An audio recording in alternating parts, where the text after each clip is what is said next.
Somebody was asking me the other day, and I thought this was a great question. They says, old man Jaffe. I says, what? They say, all right, what is it? And they says to me, look, man, why would any company other than these hardware companies make AAA games anymore? The way you describe it, it's so fucking hard, and it's a nightmare, and it's expensive. Aren't there better ways to make video games profitable than spending $230 million? And if you fuck up like Cyberpunk, not only do you lose $1 billion in stock, but you get 2 fucking lawsuits, one of them by your goddamn shareholders. And I says, well, yeah, would you like to know a way? Now, this is why I predict, because one of the headlines of the stream today is proof the end is coming for many AAA game studios. That's what we're talking about. I'm going to tell you something. If you are thinking of getting in the game business, or you're an executive that's a good executive, and you're like, which job offer do I take? And they say, you can go work at Capcom, or you can go work at Naughty Dog, or you can go work at Supercell. Supercell has made its 4th game that has made $1 billion in lifetime revenue. Clash Clans made $681 million last year. Brawl Stars has made $500 million last year. Last month, or in the month of June, the game made almost $100 million in one fucking month. And you know how much these games cost to make, give or take? I don't mean like someone's making Flappy Bird for next to nothing. You definitely could. I don't think these games probably with back end and infrastructure, it'd probably get up to a couple of million tops. I mean, I could be wrong. I looked it up. That's kind of what the window is. Somewhere around 150K upwards to a couple of million. It doesn't matter though, Tony. I know Tony's joking. Yeah, Jaffe, but those aren't real games. I'm not saying if you or I want to go into making video games, I wouldn't want to make a game like this.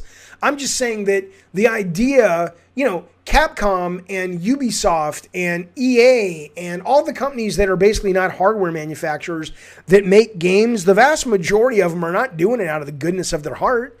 They're doing it to make money. They're run by people. Most of these are public companies at this point. They're doing it to make the goddamn ducats. And I can't imagine how they would want to stay in AAA games where the risk is high, where the audience is so demanding of every little fucking pixel on the goddamn screen, of every little polygon position, where they can make, seriously, think about that. If I came to you and I said, I'm going to give you $400 million to invest in video games, and your job is to make money, right? That's what most executives go to work to do. They don't care. They're selling widgets. Doesn't mean they don't like games, but they're I showed you what they look like. This is a guy, not Tony, but this guy he's talking about is a guy he's never really had a hit that he's been responsible for. He's a really good pitch man, and he's a good looking dude, and he's a charismatic dude, and that's kind of what it takes in these kind of fucking places. You ever look at these fucking executives? I'm gonna give you a hint. Not always, but often. If you want to know if a company is run well, 90% of the time, in my opinion, if you've got relatively good-looking guys running the company, it's a problem, okay?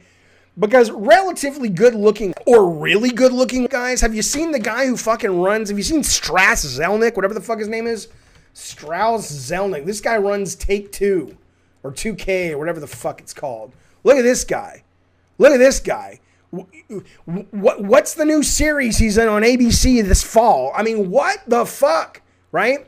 If you ever see video game companies run by, look, what is this? I don't know what he's doing there. What's with his leg? If you ever see this shit, you need to know there might not always, Strauss clearly runs a pretty good company.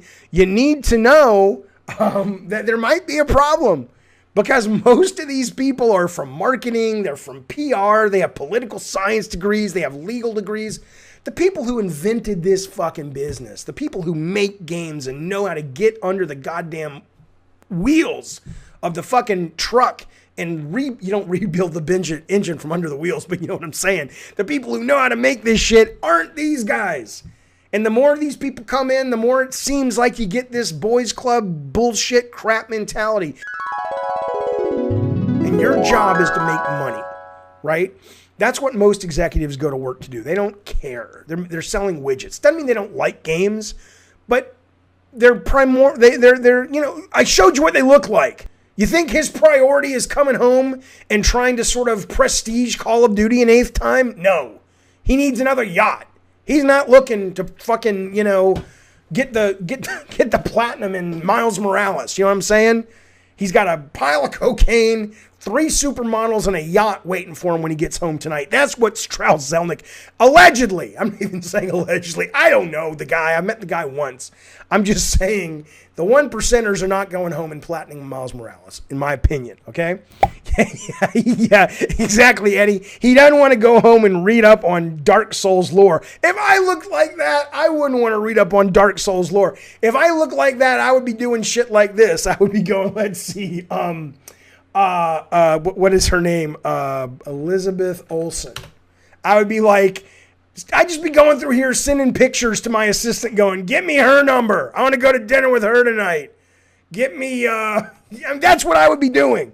The bigger point though is, so if I give you $400 million and I say, hey, go invest these goddamn ducats and make some money. Why would you go to Capcom? Why would you go to Ubisoft? You would say, oh, I'm going to hire the best and the brightest from the mobile game industry, and I'm going to make 20 fucking mobile games, and maybe I'll get lucky with one, and I'll triple my fucking money. I don't understand. I just don't understand. So do I think this is going to continue? I know there was a lot of people, including myself, back in 2012 talking about consoles going away because of mobile phones and tablets. And we were wrong. But we were wrong because of this. We were wrong because what we thought was the audience was not going to be interested because they're playing on their phone and that seems to be good enough. Now, to be fair, that is still a danger because if you look at, I have kids, they have their friends that are a little younger, a little older. They ain't playing console games. I don't mean none of them, but most of them are playing on PC, tablets. They're playing Among Us. They're playing Fortnite. They're playing Roblox. So that may still come to pass. The idea that as the younger generation becomes the buying generation, they may not have any interest in a PlayStation 6, 7, 8, 9, 10, whatever. But if you're talking, though, about mobile gaming crushing console gaming or hurting it because money, because who would invest in the goddamn AAA space at this point? Why would you do that? Why in the world would you do that? I just don't get it. Now, granted, the only difference is the IP isn't as valuable, usually. If you create a big hit IP like a God of War or a Halo, there's not good chance, but there's a meaningful possibility that can grow into movies, television, games, and then it begins to maybe make more sense. But short of that, think about this, God of War, Sony announced God of War has made $500 million in revenue.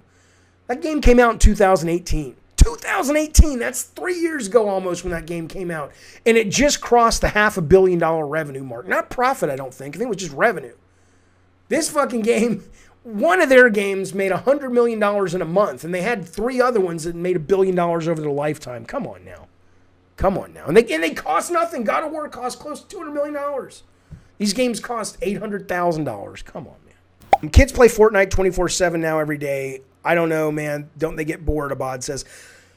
I mean, they don't play it. So, yeah, they have moved on. They've moved on a little bit from that to things like Among Us. They've moved on more to go back to Roblox because there's a lot of variety. They're playing weird web-based shooters. But it's because it's social, man. It's because it's less about the moment-to-moment mechanics, although that's important. And it's more about just this is sort of what we do. Our friends hang out virtually. We play this. The cool streamers are playing this. We get to be part of the zeitgeist. That's what it's about. Spider-Man says, companies make AAA games to keep selling hardware. Nope. It's not what I said. I understand why the hardware companies would do it. I totally get it. I'm talking about third-party publishers. Why in the world, if you're Ubisoft and you're looking at spending upwards of $150 to $200 million on a game? Now, again, AC Valhalla, number 3 goddamn game of the year. They made money. They ain't making as much profit as someone like Supercell. Why in the world would they keep doing it? That's what I'm talking about. But yeah, the hardware manufacturers, of course.